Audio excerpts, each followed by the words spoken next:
शनिदेव की जय हो, शनिदेव की जय हो। एक समय की बात है कि 9 ग्रहों के बीच श्रेष्ठता को लेकर विभेद हो गया। सभी ग्रहों देवराज इंद्र के पास पहुँचे कि यह आप फैसला करके बताइए कि हमें 9 ग्रहों में कौन श्रेष्ठ है।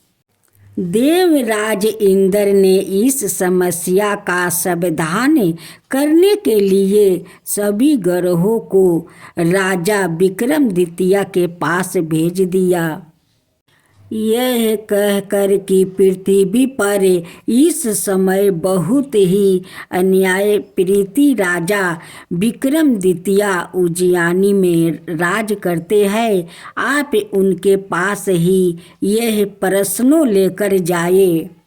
सभी ग्रह राजा विक्रमादित्य के पास पहुँचे कि यह बताइए कि हम सभी ग्रहों में कौन श्रेष्ठ है।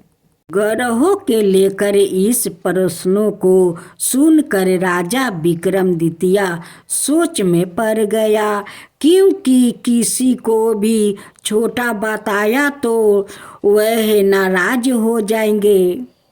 राजा ने प्रश्न का उत्तर देने के लिए एक युक्ति निकाली। राजा विक्रमादित्य ने 9 धातुओं के 9 अलग अलग सिंहासन बनाए। सभी ग्रहों को उन पर बैठने के लिए कहा और साथ ही यह भी बताया कि जो अंत में बैठेगा वो ही छोटा होगा।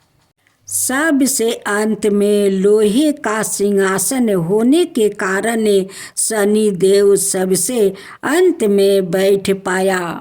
शनिदेव को लगा कि राजा विक्रमादित्य ने उनके साथ छल किया है और वो क्रोधित हो गया। राजा विक्रमादित्य की डेढ़ सती आई तो एक दिन शनि महाराज घोड़े के व्यापारी बनकर विक्रमादित्य के पास आए। राजा विक्रमादित्य ने एक घोड़ा पसंद किया और उस पर सवार हो गए। यही पर विक्रमादित्य शनि के फेर में फंस गए। घोड़ा राजा विक्रमादित्य को घने जंगल में ले जाकर गायब हो गया। राजा विक्रमादित्य भटकते हुए एक नगर में पहुँचे। वहाँ एक सेठ की दुकान पर राजा ने जल पियाया और विश्राम करने लगे। संध्या बस से उस दिन सेठ की अच्छी कमाई हुई। सेठ को लगा कि यह बेयाकित उसके लिए भाग्यशाली है और उस पर दया करके अपने साथ घर ले आया। जब सेठानी भोजन लगा रही थी तब अचानक राजा ने देखा कि सामने की दीवार पर खूंटी में हार लटक रहा है, जिसे दीवार निगलता जा रहा है। सेठ को लगा कि खूंटी पर लटकाता हार उसे अपरिचित ने चुराया है, तो उसे हार के बारे में पूछने लगा। राजा विक्रमादित्य ने अपनी असली परिचय छुपा लिया था और खुद को बीका नाम का उज्जैन वासी बताया था।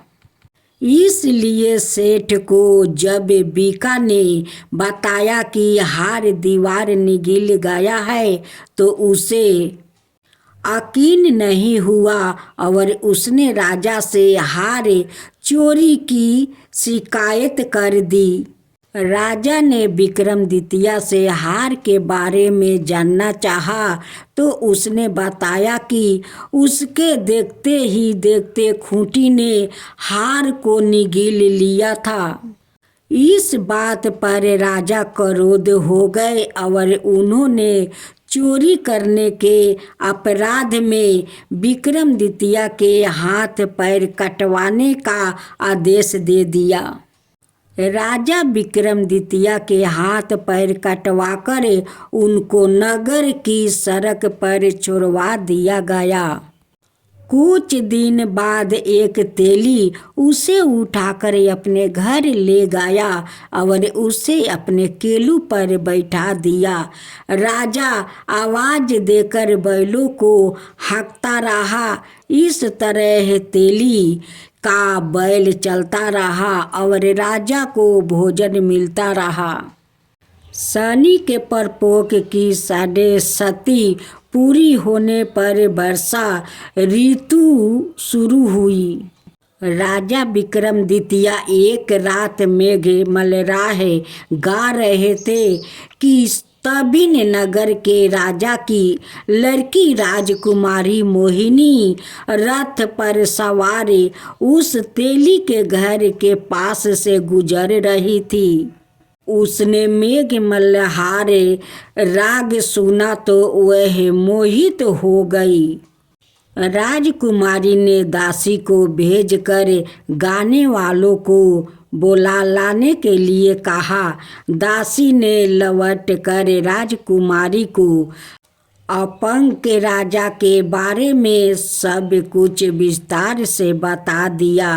राजकुमारी अपाहिज राजा से इस तरह प्रभावित हुई थी कि उसने मन ही मन यह विचार कर लिया कि वो अपाहिज राजा से ही विवाह करेगी।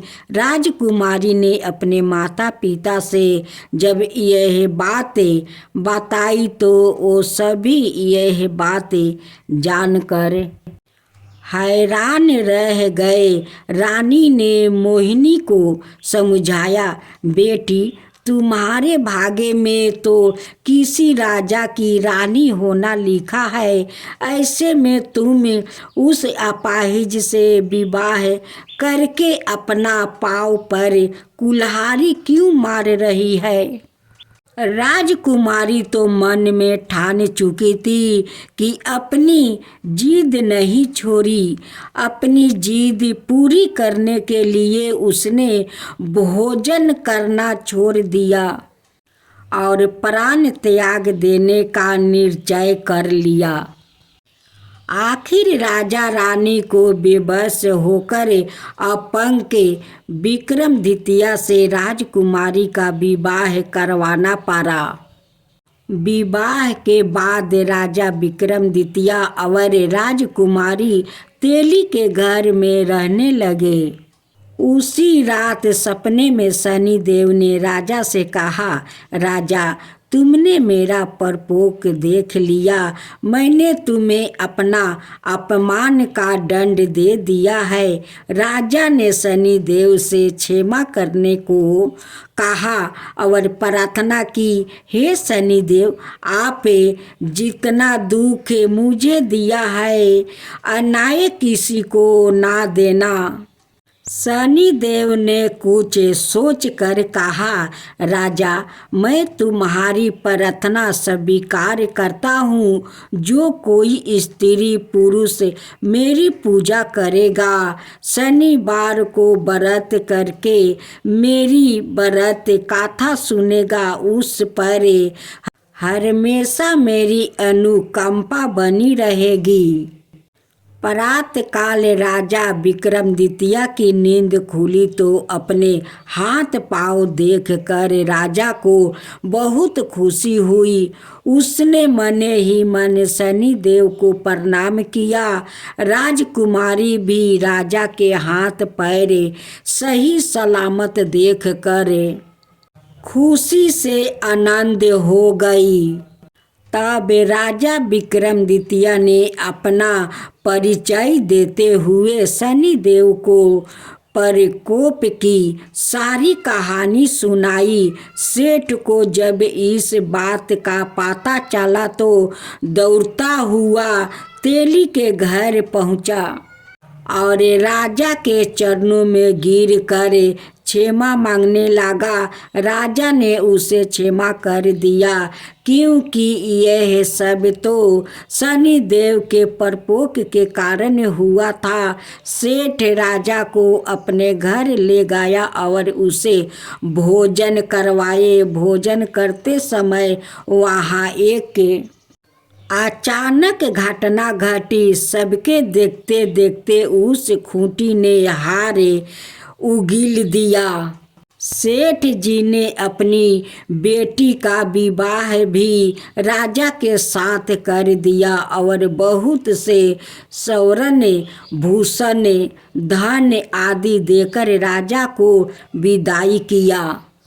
राजा विक्रमादित्य राजकुमारी मोहिनी और सेठ की बेटी के साथ लेकर उज्जैनी पहुंचा तो नगर वासियों ने हर्षपूर्वक नगर की सीमा पर ही उनका स्वागत किया। अगले दिन राजा विक्रमादित्य ने पूरे राज्य में घोषणा करवाई कि शनिदेव सभी ग्रहों में श्रेष्ठ है। सभी नगरवासी शनिदेव का व्रत करें और शनिवार को शनि की पूजा करें एवं शनि व्रत की कथा सुनो। राजा विक्रमादित्य की घोषणा से शनिदेव बहुत प्रसन्न हुए। शनिवार का व्रत करने और व्रत कथा सुनने के कारण सभी लोग की मनोकामनाएं पूरी होने लगी। जय शनिदेव महाराज की जय हो। जय शनिदेव महाराज की जय हो। हे शनिदेव, जो आपका कथा कहे उन पर कृपा करना। जो कथा आपको सुने, जो हुंकार भरे, उन सब का ऊपर कृपा करना। हे शनिदेव, शनिदेव की जय हो।